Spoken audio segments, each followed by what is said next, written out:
Let's talk about taking care of the supplies in the painting studio. Okay, especially talking about cleaning up. So let's start over here. We've got our paint shirts. Now, if it were me, I would keep my paint shirt on the entire time, even through cleanup time, because that's when a lot of accidents can happen and get paint on your shirt. When you're done, hang it up on the hooks. Okay, so this is mostly where we'll be washing our painting supplies. If we ever need to, we can go to the other sink as well. Here's our paintbrushes, and it's really important that our paintbrushes are brush side up. So I see some here. If we push them down like that, the bristles get smushed over, and you'll see the sign that says, "Please do not give me a bad hair day." So that's kind of just a little joke about how the bristles, the hair on it gets smushed. So always keep them brush side up, okay? And I also want to point out, we've got this kind of funky counter here. Do you see how it's like an upper one and a lower one? And then there's the edge around the sink. Well, that can cause some water to get trapped in there. So that's something we want to be really mindful of. Also, we want to be mindful of paper towels in the sink area because that will clog the drain. So if you see paper towels there by accident, there's a really easy garbage can. So just toss them in there. Okay. Toss them in there. And we don't have a super great system for hanging up our washcloths yet. Sometimes people hang them like that.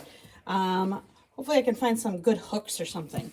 But let's kind of try to drape them out so that they dry out.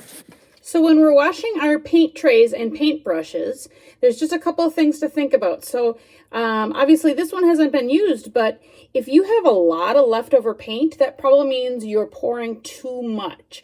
At first, it's hard to kind of gauge how much you need, but it's something to start paying attention to, okay? So I'm going to come over to the sink, and I'm going to turn on the water. Be careful that it doesn't splash back up at you, okay? And see how that came out too forceful?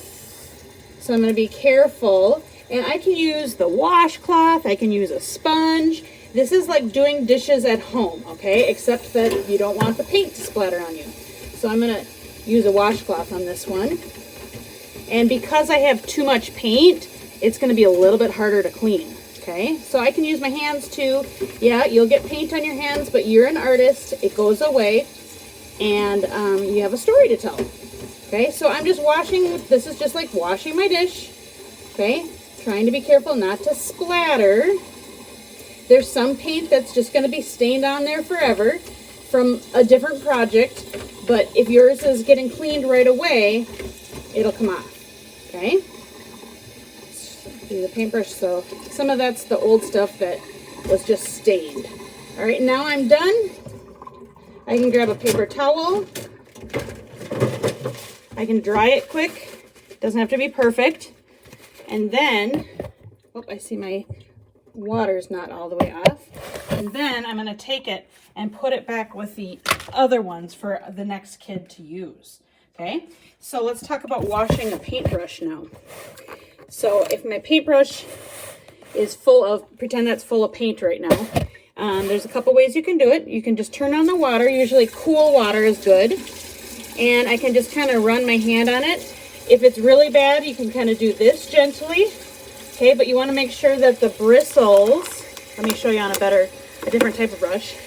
You want to make sure that the bristles aren't like funky like that. You want to make them kind of straight up and then put them brush side up into the container.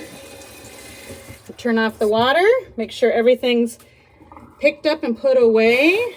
Okay, and there you have it.